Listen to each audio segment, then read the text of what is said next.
Greetings, friends in the Force and acolytes of the dark side, and welcome back to the channel. We've been expecting you. The Rule of Two is one of the most interesting and important times in the Sith Order's history. The fact that the Warrior Order of the Sith were able to be remade into something more secretive and stay hidden for 1,000 years is beyond impressive, going from a blazing fire scorching the surface of the galaxy to a deadly gas that makes it crumble from within. However, just as it is appropriate for the Sith, the Rule of Two era is something of a mystery to us. From Bane to Sidious, there have been about 30 Sith in the Rule of Two era, something we are told in the Darth Plagueis novel. However, out of that estimated 30, we actually only know of 16 of them. Well, my friends, today we thought we would open another holocron and list off with detail every single Sith in the Rule of Two that we currently know about. Before we begin, I would like to say that we will be retreading some information about these Sith that we have covered in previous videos, because of the fact that we want to make this list as complete and comprehensive as possible. Also for this list, we will only be including the Sith Lords and those who actually carried on the Rule of Two. Any Sith assassins such as Maul will not be counted. And one more thing, according to our scanners, many Force sensitives that pass by our archives have not yet joined our ranks, so if you are interested in having daily Star Wars lore to delve into, force crush that subscribe button. Now,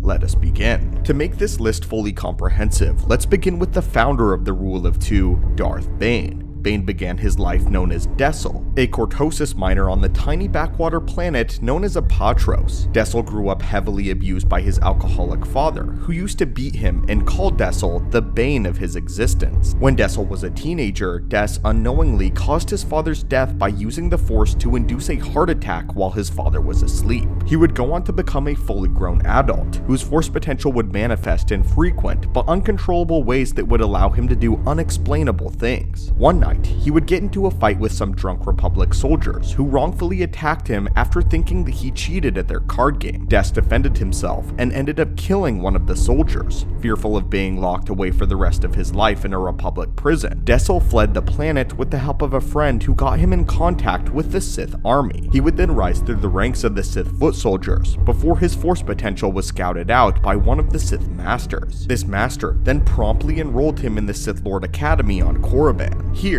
Des would begin leaving his old name behind and embrace the name that he loathed for so many years. That name was Bane. Bane went on to learn the ways of the dark side and hone himself into becoming a very powerful Sith Lord. However, he would soon become disillusioned with the way of the Sith after studying many ancient manuscripts and would leave the Brotherhood of Darkness, believing that the Sith had become a parody of their former selves by claiming that all of the Sith Lords were equal, a desperate attempt to stop infighting. Bane would then assume the title of Darth rather than Lord as others had, and began his journeys into the galaxy. Here, he sought out holocrons of the ancient masters. By learning at the feet of such Sith Lords as Frida Nad and Darth Revan, Bane would come to the conclusion that the Sith were weak when there were so many of them, and that by denying their innate nature of treachery, they were giving in to mediocrity. The Sith had become stagnant according to Bane, so his philosophy was to allow the Jedi to win this pointless current conflict and remake the Sith Order into something far greater. The Rule of Two.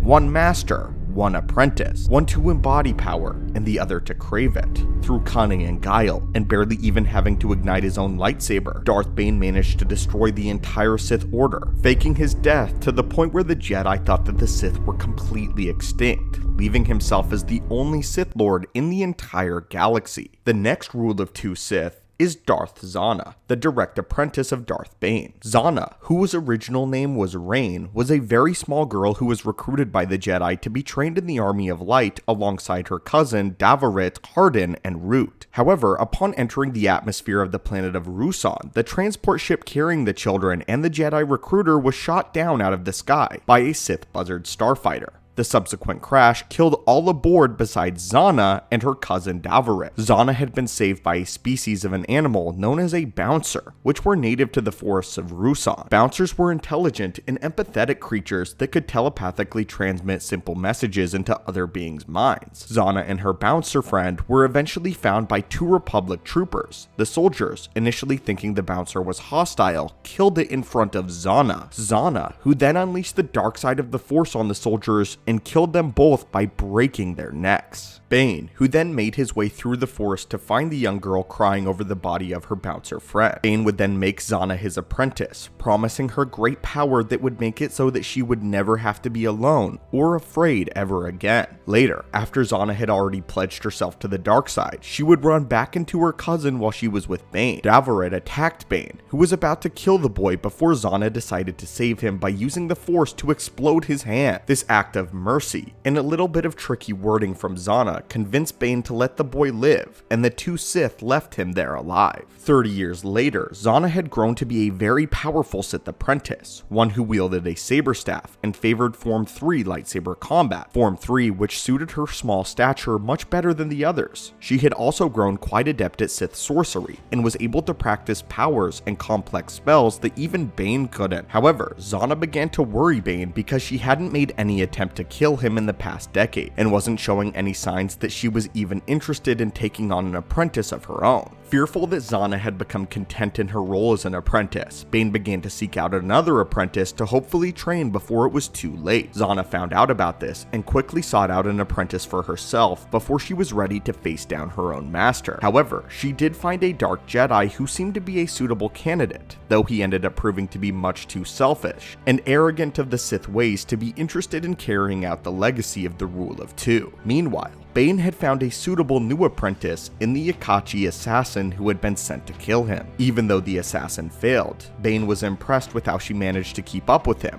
This assassin was not only Force sensitive, but highly skilled in future sight and precognition. Zannah soon openly challenged Bane in formal combat for the title of Sith Master, with the Akachi apprentice declaring that she would pledge her loyalty to whoever won the duel. The battle was fierce, and the two combatants moved around like blurs, unable to see by the untrained eye. Despite Bane's immense strength and superior experience, Zannah was the ultimate victor of their duel, both due to her implementing some spells that Bane wasn't prepared for, as well as exploiting a prior injury to Darth Bane's hand. However, at the very final moments of the duel, Bane used the ability of essence transfer and attempted to dominate Zannah's body. Zannah, though, fought back against Bane's spirit and was knocked off of her feet. The book is actually very vague as to whether or not Zannah fought off Bane's spirit completely or not. However, it is implied that Darth Bane succeeded in his takeover. After Zannah got back up, she seemed to be a bit awkward in her body and kept looking down at her hand. Anyway, after this, whether it was Bane or Zannah, she would go on to teach the Akachi assassin who would took on the moniker of Darth Cognus. Cognus would be a zealot of the Rule of Two and staunchly followed it. However, her apprentice and Darth Millennial did not share his master's philosophy. Millennial did not exactly subscribe to the idea of a Sith grand plan, and disliked being just a cog in the machine with no reward, which was the ultimate ideology of the Rule of Two. Millennial, though, wanted to be this final Sith Lord. He thought he could be stronger if he were to train an army of Sith and take on the Jedi head-to-head like in the era's past. Obviously, this did not sit well with Darth Cognus, who clashed with Millennial several times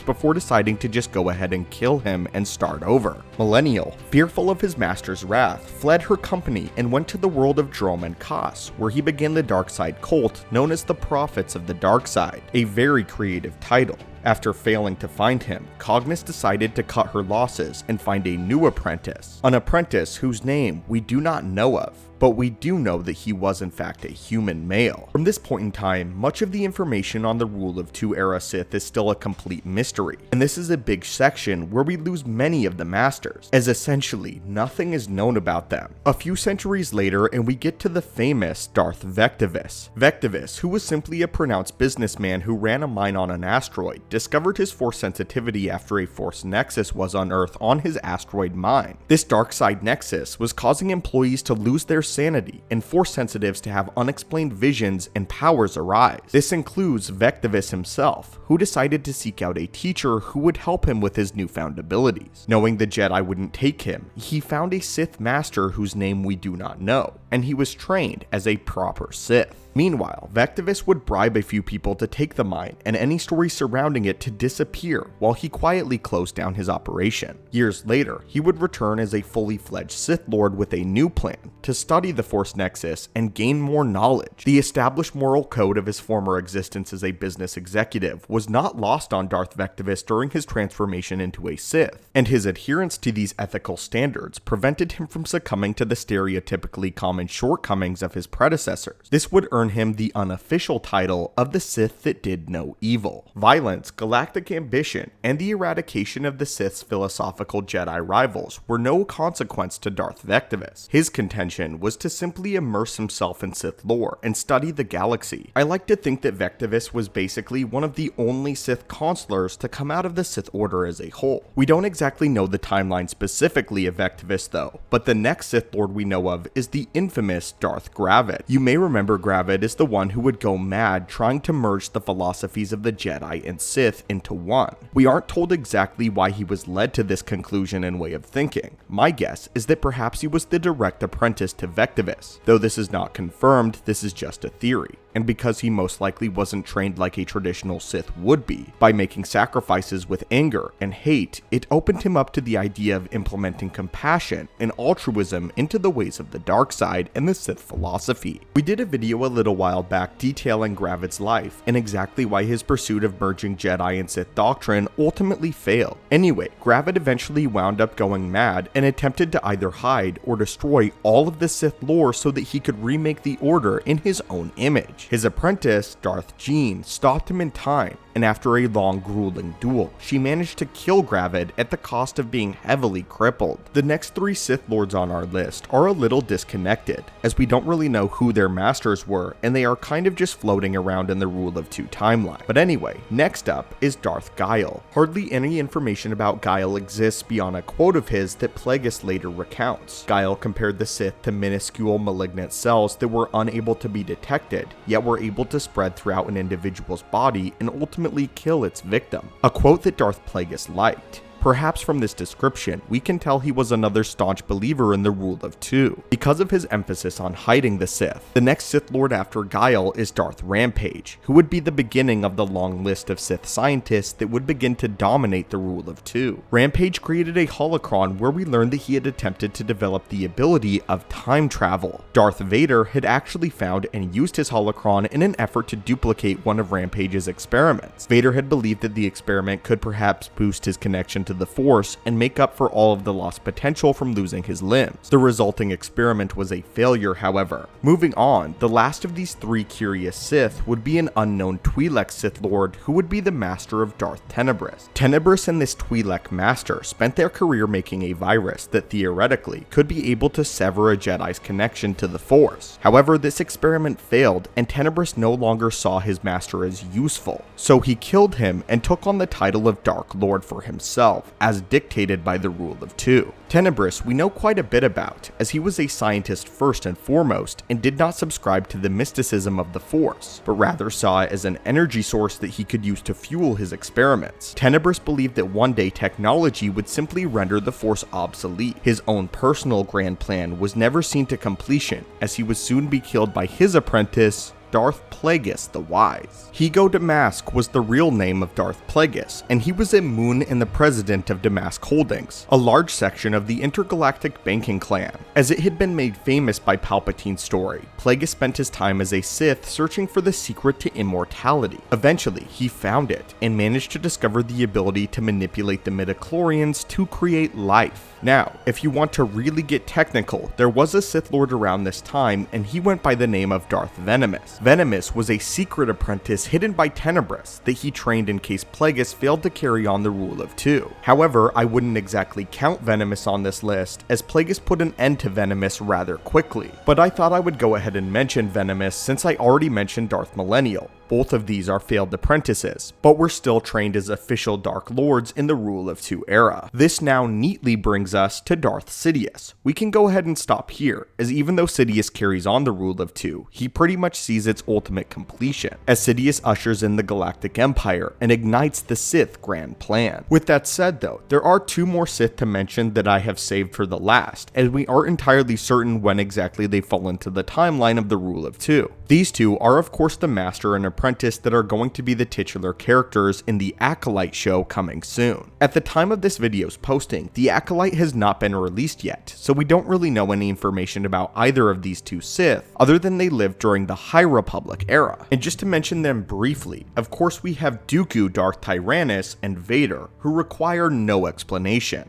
But my friends, this was quite a long video, so if you stuck through all the way till the end, we thank you very much for watching. And now, for the question of the video, which of these Sith Lords are your favorite? And if you had to choose a master, who would you apprentice yourself to? Let us know your thoughts down below, and as always my friends, go now in peace, and may the Force be with you.